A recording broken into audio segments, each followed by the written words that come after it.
धन्यवाद करते हैं। और पूरी प्रार्थना यीशु के नाम से मांगते हैं। आमीन।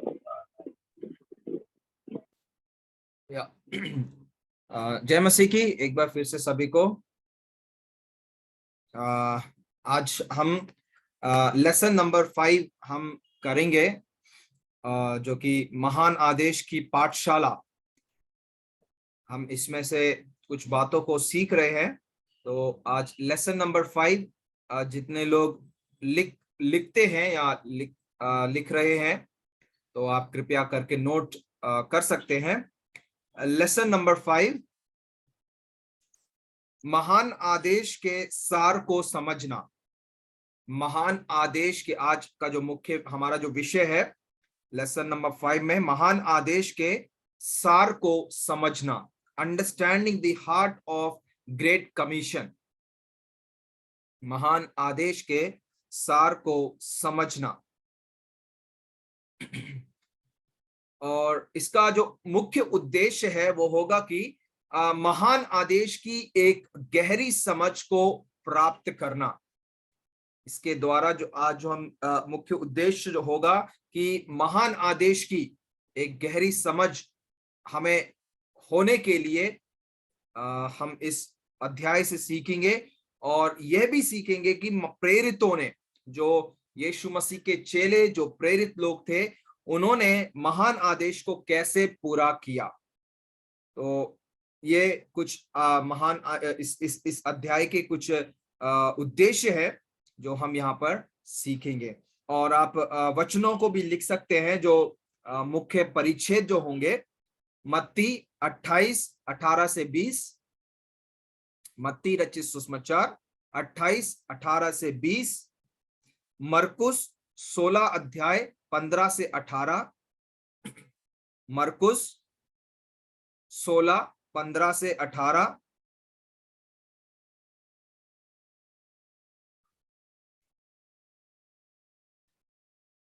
मरकुस 13 का 10, मरकुस 13 का 10, लूका 24 का 47, लूका 24 का 47, यूहन्ना 20 का 21,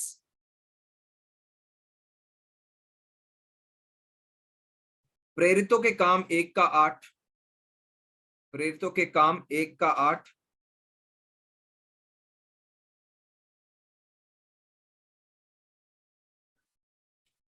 लूका 8 का 1,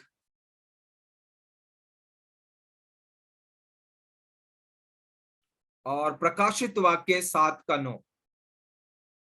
ये कुछ परिचय जो मुख्य वचन है जिसकी ओर हम ध्यान देते हुए हम इस जो महान आदेश का जो सार है हम उसे सीखेंगे। तो जब हम रिपीट कर दीजिए। Okay, sure. Once more. मत्ती 28 का 18 और 20, सॉरी 18 से 20, मरकुस 16 का 15 से 18, मरकुस 13 का 10, लूका 24 का 47, यूहन्ना 20 का 21, प्रेरितों के काम 1 का 8, लूका 8 का 1, और प्रकाशित वाक्य 7 का 9। ओके। तो जब हम खास तौर से जो मत्ती रचित सुसमाचार में, लूका रचित सुसमाचार में, मरकुस रचित सुसमाचार में, हम जब इन तीन, विशेष करके जब हम इन तीन सुसमाचारों में जब हम देखते हैं कि जहां पर यीशु मसीह इस महान आदेश को प्रदान करता है, हम वहां पर कुछ मुख्य शब्दों को हम देखते हैं। चाहे वो मत्ती रचित सुसमाचार 28 अध्याय में ले लीजिएगा, मरकुस 16 अध्याय में ले लीजिएगा, या लूका 24 अध्याय में आप ले लीजिएगा, और प्रेरितों के काम 1 के 8 में। तो हम इनमें इन सारे जो अलग अलग जो अंश बाइबल से यहाँ पर हमने देखे हैं, इन अंशों में हम देखते हैं कुछ मुख्य शब्द वहां पर हम पाते हैं। जैसे जाओ करके देखते हैं, चेले बनाओ, प्रचार करना, सब, हर एक, जगत, यरूशलेम, पृथ्वी के छोर तक, नगर, गांव, जाति, गोत्र, लोग, भाषा। तो ये कुछ शब्द हैं जो यहां पर मुख्य तौर पर इस्तेमाल किए गए हैं इन महान आदेश में। ठीक है, तो इन्हीं शब्दों के आधार पर हम आगे देखेंगे। और अगर आपको याद होगा कि हमने शुरुआत में मुख्य 3 शब्दों को हमने देखा था कि जाओ, बपतिस्मा दो और सिखाओ, है ना। तो इन तीन शब्दों के आधार पर हम देखेंगे कि जो महान आदेश का सार क्या है, what is the heart of great commission, हम यहां पर देखेंगे। तो जो पहला कदम है वो है जाओ, है ना। आप लिख लीजिएगा, स्टेप 1, पहला कदम है जाओ।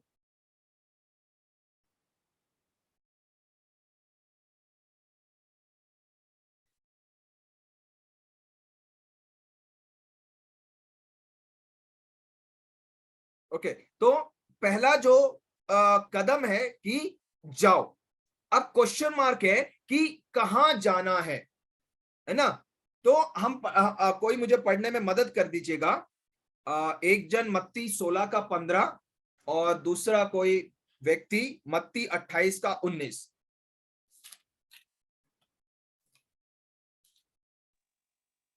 मत्ती 28 का 19 और मरकुस 16 का 15।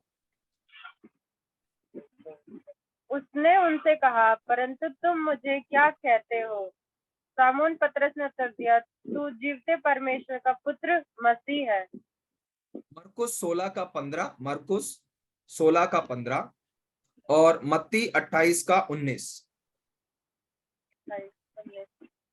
इसलिए तुम जाओ, सब जातियों के लोगों को चेला बनाओ और उन्हें पिता और पुत्र और पवित्र आत्मा के नाम से बपतिस्मा दो। ओके, मत्ती 28 के 19 में इस प्रकार लिखा है कि इसलिए तुम जाओ, सब जातियों के लोगों को चेला बनाओ। और जब मरकुस में हम उसके 15 वचन को पढ़ते हैं, कहता है और उसने उनसे कहा, तुम सारे जगत में जाकर, है ना। तो जो पहला कदम है कि जाओ, तो हमें कहां जाना है? हम इन दोनों वचनों के आधार पर हम देखते हैं कि हमें सारे जगत में जाना है, सब जातियों के बीच में हमें जाना है ना। जो अलग अलग भाषा बोलने वाले लोग हैं, अलग अलग संस्कृतियों को मानने वाले लोग हैं, अलग अलग समूह के लोग जो पाए जाने वाले लोग हैं, उनके बीच में, है ना, सारे जगत में और सब जातियों के लोगों के पास हमें जाना है। तो जो सबसे पहला कदम है कि जाओ, कहां जाना है? सारे जगत में हमें जाना है और सब जातियों में जाना है। अब हमें जाकर क्या करना है? अब हम चले तो गए हैं, ठीक है, अब हमें जाकर क्या करना है? जब हम मरकुस 16 के 15 को पढ़ते हैं, वहां कहता है कि तुम सारे जगत में जाकर सृष्टि के लोगों को सुसमाचार प्रचार करो, है ना। तो हमें जाना है और जाकर हमें यही करना है कि उसके सुसमाचार का प्रचार हमें करना है ना। तो सबसे पहला कदम हम यहां पर देखते हैं कि जाओ। हम यूहन्ना रचित सुसमाचार में जब हम देखते हैं 21वें अध्याय में, यीशु मसीह अपने चेलों से इसी प्रकार कहता है कि जैसे पिता ने मुझे भेजा है, मैं भी तुम्हें भेजता हूं, है ना। तो भेजने की जो प्रतिक्रिया, जो प्रक्रिया है, उसमें एक जाना कि हमें सुसमाचार को लेके जाना। अगर यीशु मसीह के इस महान आदेश को अगर हमें पूरा करना है, तो उसमें पूरा करने का जो पहला कदम है, जाओ, है ना। उसके लिए हमें सारे जगत में सारी जातियों के लोगों के बीच में जाना है और उसका सुसमाचार प्रचार हमें करना है। ठीक है, अब हम दूसरे कदम में जाएंगे। दूसरा कदम है स्टेप नंबर 2, जो कि बपतिस्मा देना। आप लिख लीजिएगा, जो पहला कदम स्टेप 1 आपने लिखा, जाओ। दूसरा कदम है बपतिस्मा देना।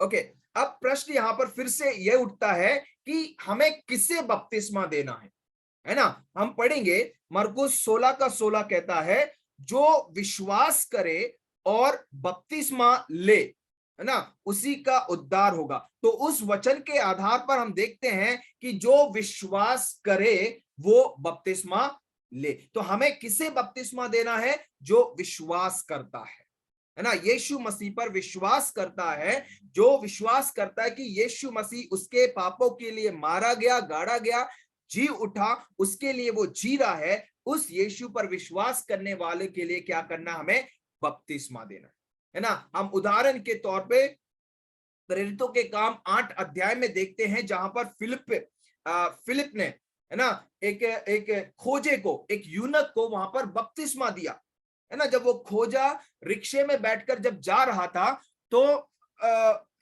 यशायाह की किताब पढ़ रहा था और उसे कुछ समझ नहीं आ रहा था, और पवित्र आत्मा फिलिप को वहां भेजता है और उसे सारी बातों को समझाता है ना। और जब आगे जाने के बाद जब उसे पानी मिलता है, वो कहता है कि मुझे बपतिस्मा लेने से कौन रोक सकता है ना। तो जो विश्वास करे वो हम उसे बपतिस्मा देना है। अब बपतिस्मा कैसे देना है? मत्ती 28 के 19 में हम पढ़ते हैं, कहता है कि इसलिए तुम जाओ, सब जातियों के लोगों को चेला बनाओ और उन्हें पिता, पुत्र और पवित्र आत्मा के नाम से बपतिस्मा दो, है ना। तो हमें कैसे बपतिस्मा देना है? पिता, पुत्र और पवित्र आत्मा के नाम से बपतिस्मा हमें देना है। ठीक है, मैं पिछले ही दिनों में आपको इस बात में मैं समझा चुका हूं कि प्रेरितों के काम की जो पुस्तक है वहां पर कई जगह यीशु के नाम से बपतिस्मा देना, है ना, और महान आदेश में कहा गया है कि पिता, पुत्र और पवित्र आत्मा के नाम से बपतिस्मा देना। तो यीशु के नाम से जो एक अधिकार हमें मिलता है ना, वो जो ट्रिनिटी है ना, उसका एक अधिकार के रूप में हमें दिखाता है ना। और एक संदर्भ, जिस संदर्भ में पतरस ने वहां पर बात कही थी, वो एक संदर्भ भी अलग था। ठीक है, तो हमें बस ये याद रखना है कि हमें कैसे बपतिस्मा देना है? पिता, पुत्र और पवित्र आत्मा के नाम से हमें बपतिस्मा देना है। तीसरा कदम हम देखेंगे जो कि कहता है सिखाओ। पहला हमने देखा जाओ, दूसरा हमने देखा बपतिस्मा देना, और तीसरा कदम है सिखाओ। तो हमें क्या सिखाना है ना। मत्ती 28 का 20 कहता है कि और उन्हें सब बातें जो मैंने तुम्हें आज्ञा दी हैं मानना सिखाओ। तो हमें क्या सिखाना है? एवरीथिंग जीसस कमांडेड, सब बातें जो यीशु ने आज्ञा के तौर पर हमें सिखाई हैं, दी हैं, उन बातों को हमें उन्हें सिखाना है। ठीक है, और अगला प्रश्न इसमें आता है कि सिखाने के बाद क्या करना है। मत्ती उसी 28 के 20 में ही लिखा गया है, और उन्हें सब बातें जो मैंने तुम्हें आज्ञा दी है मानना सिखाओ, और देखो मैं जगत के अंत तक तुम्हारे साथ हूं। तो यीशु की हर एक आज्ञा को मानना है। तो जो तीसरा कदम यहां पर हम देखते हैं कि सिखाओ, क्या सिखाना है? सब बातें जो यीशु मसीह ने आज्ञा के तौर पर हमें दी हैं, उन बातों को हमें उन्हें सिखाना है। और सिखाने के बाद हमें क्या करना है? ओबे एवरी कमांडमेंट ऑफ जीसस, हमें यीशु की हर एक आज्ञा को हमें मानना है ना। तो यहां पर हम 3 कदम जो हमने पढ़े हैं, सबसे पहला जाओ, है ना। तो हमें कहां जाना है? सारे जगत में, सारी जातियों के बीच में हमें जाना है ना। और हमें जाकर क्या करना है? वहां पर सुसमाचार फैलाना है, सुसमाचार प्रचार करना है। दूसरा कदम हमने देखा बपतिस्मा दो। तो हमें किसे बपतिस्मा देना है? जो विश्वास करे, और पिता, पुत्र और पवित्र आत्मा के नाम से हमें बपतिस्मा देना है। तीसरा कदम हमने देखा कि सिखाना। तो हमें क्या सिखाना है? जो कुछ भी यीशु मसीह ने हमें सिखाया है वो सिखाना है, और उसके बाद हमें उन बातों को आज्ञा के तौर पर अपने जीवन में लागू करना है ना। तो ये यीशु मसीह का जो महान आदेश अपने चेलों को देना, एक प्रकार से कि जो यीशु मसीह ने अपने जीवन में किया है ना, जैसे वो कहता है यूहन्ना रचित सुसमाचार 21वें अध्याय में कि जैसे पिता ने मुझे भेजा है मैं तुम्हें भेजता हूं, है ना। तो यीशु मसीह भी इस पृथ्वी पर आया, मान लो स्वर्ग में है तो जाओ करके जब पिता ने कहा तो वो गया, है ना, और जाकर उसने सुसमाचार सुनाया और बपतिस्मा दिया। चलो बाइबल कहती है कि वास्तविक तौर से वो यीशु नहीं जिसने बपतिस्मा दिया, परंतु उसके चेले, है ना। तो बपतिस्मा दिया और उसने सिखाया, अपने चेलों को सिखाया, और सिखाने के बाद जो भी उसने सिखाया वो एक आज्ञा के तौर पर, है ना, एप्लीकेशन के तौर पर उसने अपने जीवन में उन बातों को लागू किया है ना। तो वो एक नमूना यीशु मसीह ने एक महान आदेश के तौर पर हमें दिया है कि हमें जाना है ना। आज हमारे देश के अंदर ही हम देखें कि ऐसे कई जाति समूह है, भाषा समूह है, कई शहर हैं, कई गांव हैं जहां अब तक यीशु मसीह का वचन नहीं पहुंचा है। ऐसे कई खाली खेत हैं जिन्हें जहां जाकर हमें बीज बोना है, जहां पर खेत पक चुके हैं बट मजदूरों की कमी है ना। तो हमें जाना है, ये एक यीशु मसीह की सबसे बड़ी आज्ञा है। ठीक है, हम आगे, मैं आपको स्लाइड में दिखाना चाहता हूं।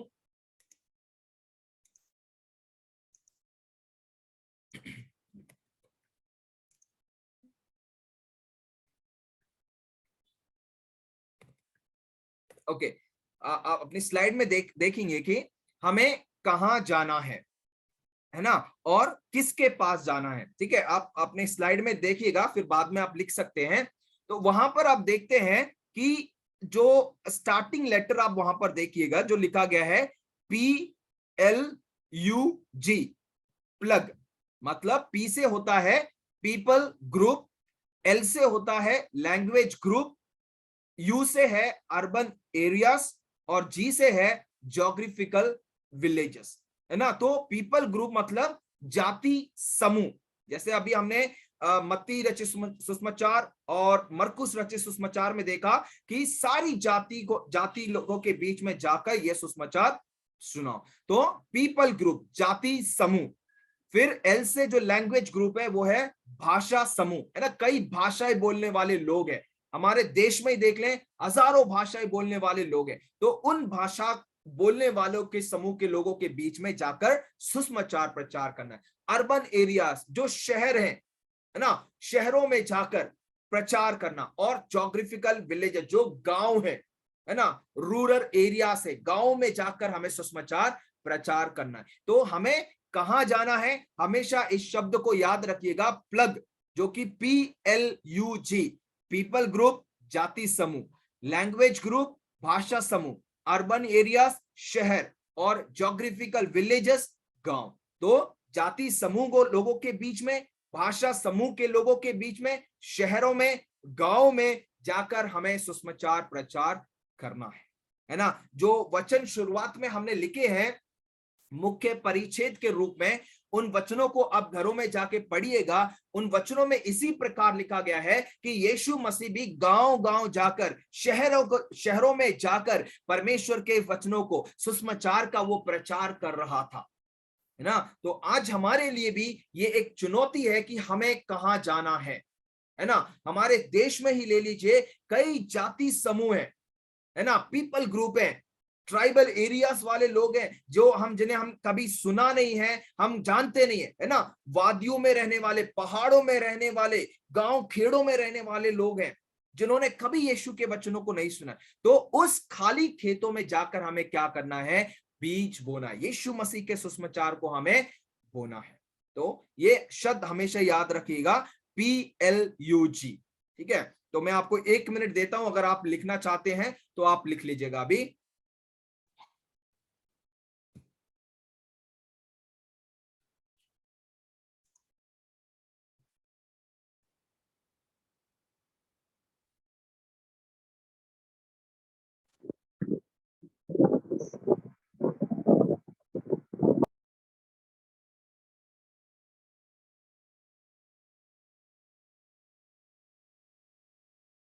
या आप स्क्रीनशॉट लेना चाहते हैं तो वो आसान रास्ता है आपके लिए।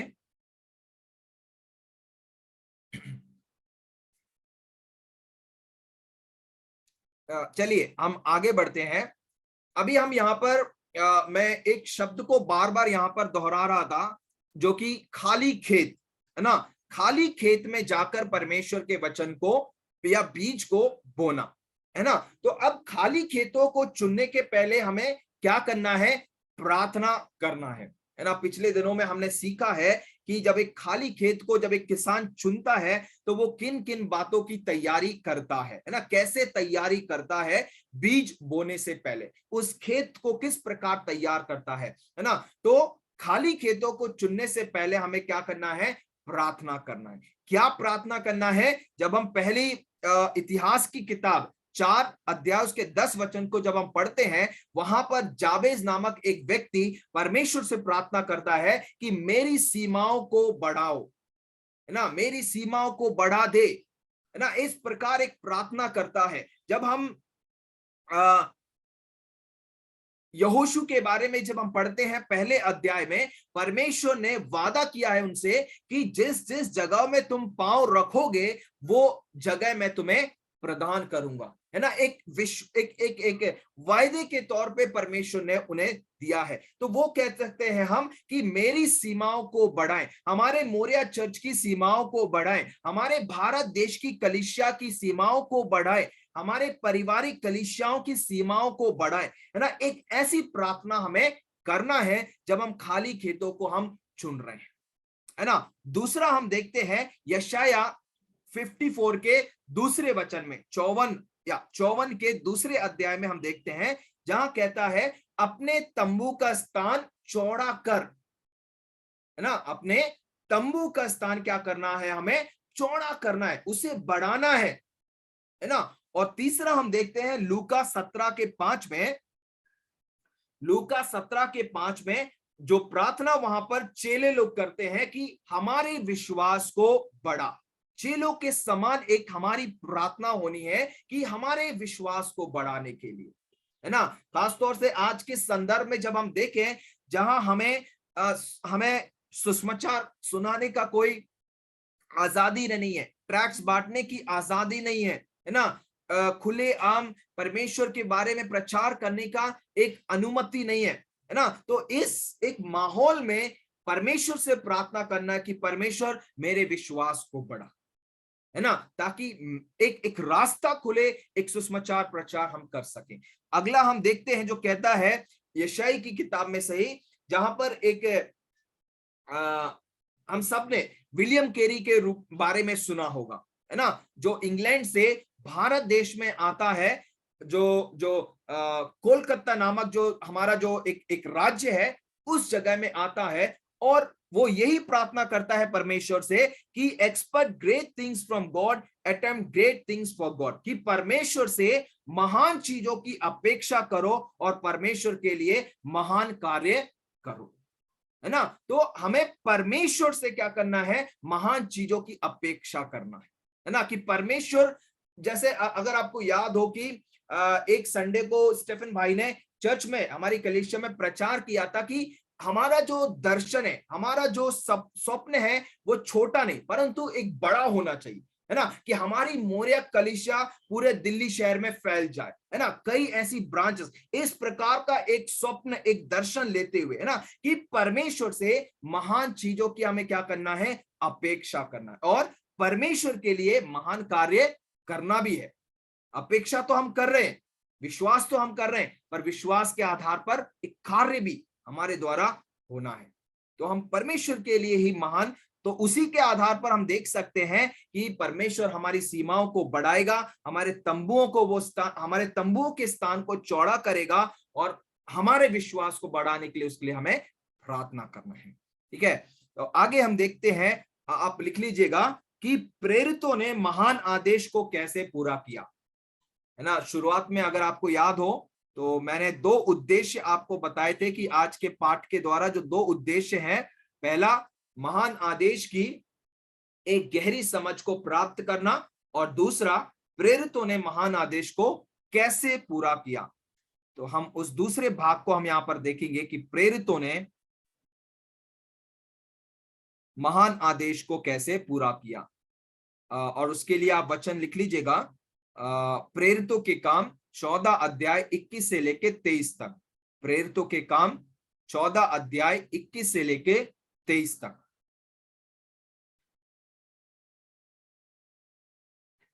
या मैं चाहता हूं कि कोई एक जन पढ़ने में सहायता करे।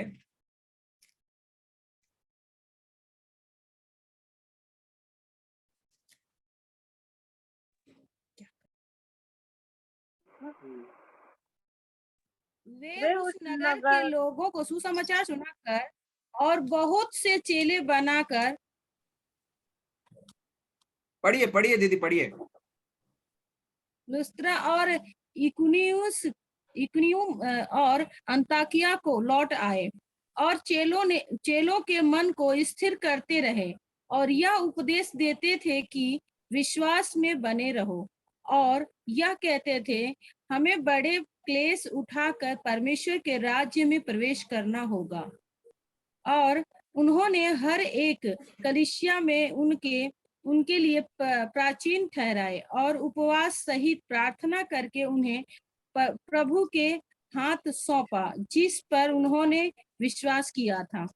ओके, अब इस वचन के आधार पर, है ना, जो हमने यहाँ पर पढ़ा, हमारे लिए जो पढ़ा गया है प्रेरितों के काम 14 अध्याय 21 से 23 तक, हम इस वचन के आधार पर जब हम देखते हैं कि प्रेरितों ने महान आदेश को कैसे पूरा किया, तो हम देखते हैं कि सुसमाचार सुनाकर, 21 वचन में शुरुआत में लिखा गया है, वे उस नगर के लोगों को सुसमाचार सुनाकर, है ना, तो सुसमाचार सुनाकर उन्होंने इस महान आदेश को पूरा किया। दूसरा हम देखते हैं कि चेले बनाकर, क्या लिखा गया वहां पर, सुसमाचार सुनाकर और बहुत से चेले बनाकर, तो चेले बनाकर। फिर हम आगे देखते हैं चेलों के मन को स्थिर करते हुए, चेलों के मनों को स्थिर करते हुए 22वें वचन में लिखा गया है, चेलों के मन को स्थिर करते रहे और उपदेश देते थे और कि विश्वास में बने रहे, है ना।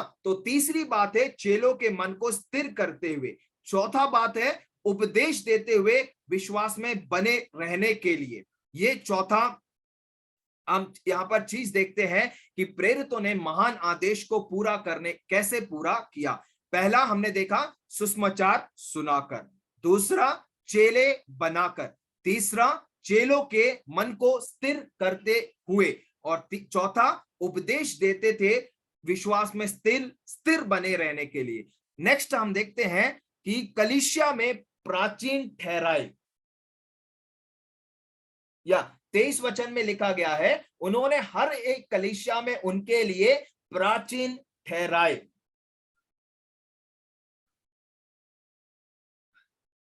और आगे है उपवास सहित प्रार्थना करके, प्रेयर एंड फास्टिंग, वहां पर लिखा गया है, और उपवास सहित प्रार्थना करके उन्हें प्रभु के हाथ में सौंपा जिस पर उन्होंने विश्वास किया था। और आखिर में हम देखते हैं प्रभु के हाथ में सौंपा, है ना। तो एक महान आदेश को प्रेरितों ने किस प्रकार पूरा किया, यहां पर हम देखते हैं सुसमाचार सुनाकर, चेले बनाकर, चेलों के मन को स्थिर करते हुए उपदेश देते थे कि विश्वास में बने रहें, कलीसिया में प्राचीन ठहराए, उपवास सहित प्रार्थना किया और प्रभु के हाथों में सौंपा, है ना। तो चाहे वो पौलुस हो, चाहे वो प्रेरित हो, हम उनके जीवन से इस प्रकार की एक साइकिल को हम देखते हैं कि उन्होंने इस प्रकार से परमेश्वर के यीशु मसीह के द्वारा दिए गए इस महान आदेश को अपनी सेवकाई के द्वारा उन्होंने पूरा किया, है ना। तो हमें जाना है और जाकर हमें क्या करना है, सुसमाचार सुनाना है, और सुसमाचार सुनाने के बाद चेले बनाना है, उनके मनों को हमें स्थिर करना है, उन्हें उपदेश देना, मतलब हमें शिक्षा प्रदान करते रहना है ताकि वो विश्वास में बने रहें। और जब हम देखते हैं कि वो विश्वास में स्थिर हो गए हैं तो कलीसिया में प्राचीन ठहराना है, उपवास सहित प्रार्थना करते हुए उन्हें प्रभु के हाथों में हमें सौंपना है। तो मैं आगे स्लाइड में आपको, या यहां पर आप देख सकते हैं कि सबसे पहला, जहां पे मैं एरो मार्क दिखा रहा हूं आप वहां पर देखिएगा, है ना, कि लिखा गया है कि जाओ, है ना, कि महत्वपूर्ण शहरों में सुसमाचार फैलाओ, ठीक है, जाओ। फिर हम देखते हैं बपतिस्मा दो, स्थानीय कलीसिया स्थापित करना। तीसरा हम देखते हैं सिखाओ, जो कि विश्वास योग्य चेलों को सौंपना। तो ये हम देखते हैं 3, जाओ, बपतिस्मा दो और सिखाओ, गो, बैप्टाइज, टीच ना। तो ये एक साइकिल है ना। एक महत्वपूर्ण शहरों में क्या करना, हमें सुसमाचार फैलाना है, स्थानीय कलीसिया स्थापित करना है और विश्वास योग्य चेलों को परमेश्वर के हाथों में हमें सौंपना है, ठीक है। और अगला एक और स्लाइड में आपको यहां दिखाना चाहता हूं, जो कि पौलुस के मिशन यात्रा का एक चक्र है ना। अगर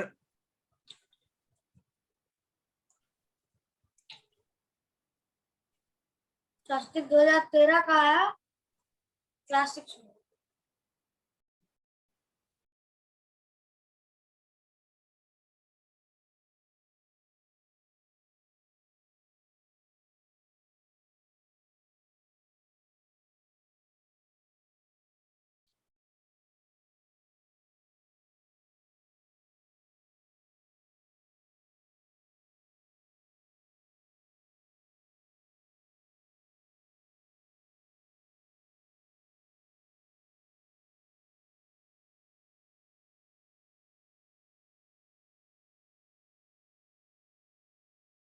ओके, तो हम यहाँ पर सबसे पहले हम देखते हैं, जैसे हम सब जानते हैं कि पौलुस की 3 से 4 यात्राएं हम प्रेरितों के काम की किताब में हम पढ़ते हैं, है ना। तो पौलुस की इस मिशन यात्रा में एक चक्र को हम देखते हैं कि उसने किस प्रकार से यीशु मसीह के द्वारा दिए गए इस महान आदेश को पूरा किया। सबसे पहला हम यहाँ पर देखते हैं कि उपदेशकों की नियुक्ति किया। दूसरा, श्रोतागणों से संपर्क स्थापित किया। तीसरा, सुसमाचार सुनाया। चौथा, श्रोतागणों का मन परिवर्तन होते हुए हम देखते हैं। पांचवा, विश्वासियों की एक मंडली तैयार की, विश्वास की पुष्टिकरण। सातवां, प्राचीनों की नियुक्ति उसने किया।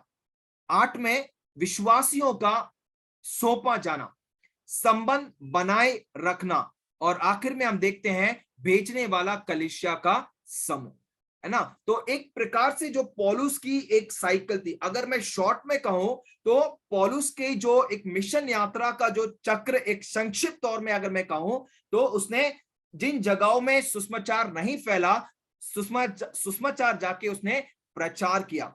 जिन्होंने विश्वास किया उनके विश्वास को दृढ़ करते हुए, सिखाते हुए उन्हें चेला बनाया, है ना। और फिर उसके बाद उन्होंने कलीसिया में प्राचीनों को ठहराया और प्राचीनों को ठहराने के बाद कलीसिया को उनके हाथों में, जो अगुवे हैं उनके हाथों में सौंपते हुए वो आगे बढ़ा। और जब वो आगे बढ़ा उसी प्रकार से फिर सुसमाचार सुनाया, उन्हें शिक्षा प्रदान की, बपतिस्मा दिया, जो भी है, प्राचीनों को कलीसिया में नियुक्त किया और कलीसिया को अंत में उन लीडर्स के रूप हाथों में, अगुओं के हाथों में सौंप दिया गया। तो इस प्रकार का एक पॉलाइन साइकिल हम देखते हैं पौलुस की मिशन यात्रा का, एक चक्र जो उसने अपनी सेवकाई में उसने इस्तेमाल किया और यीशु मसीह के उस महान आदेश को पूरा करने के लिए उन्होंने इस प्रकार की एक स्ट्रैटेजीज को, है ना, चक्र को अपनाया, ताकि वो यीशु मसीह के जो महान आदेश है उस महान आदेश को वो पूरा कर सके।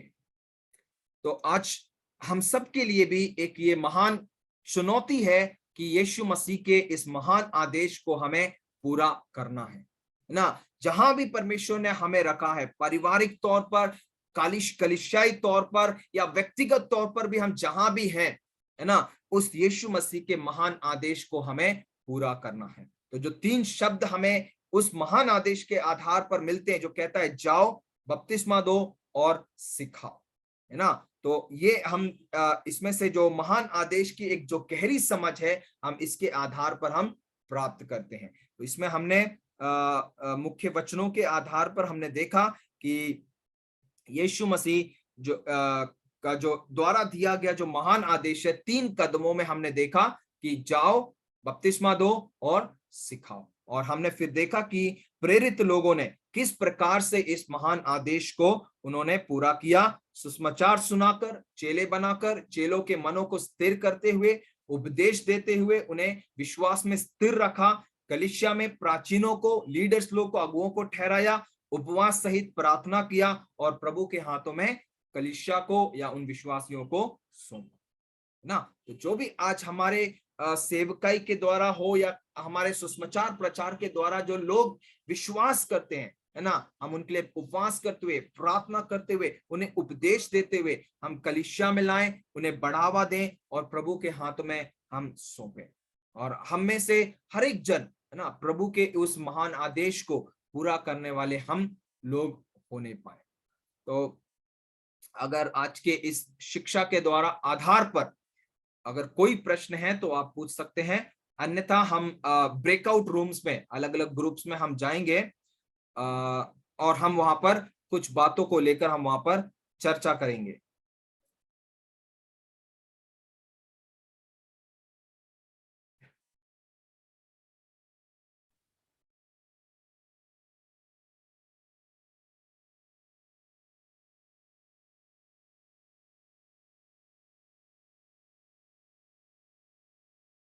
ओके, अगर कोई नहीं है तो मैं आप लोगों को, आई थिंक मुझे छोड़कर हम 13 लोग हैं, तो ओके, सिर्फ 2 ग्रुप्स में मैं आप लोगों को बांट देता हूं।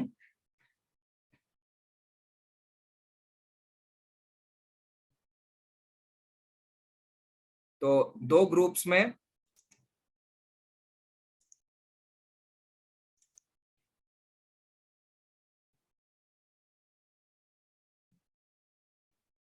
ओके, तो पहला ग्रुप जो होगा रूम नंबर 1, उसमें सुजन आंटी हैं, वो हमें अगुवाई करेंगी वहां पर। और जो दूसरा जो ग्रुप है उसमें पापा आप अगुवाई करेंगे। तो ये 2 ग्रुप हैं। तो आपको यही वहां पर चिंतन करना है कि आज के पाठ के आधार पर या शिक्षा से हमने क्या सीखा है ना, और इसे हम आगे कैसे हम लोगों तक हम सिखा सकते हैं, इस महान आदेश को हम कैसे पूर्ण कर सकते हैं। ठीक है, तो आप अपने ग्रुप्स में आप डिस्कस कर सकते हैं।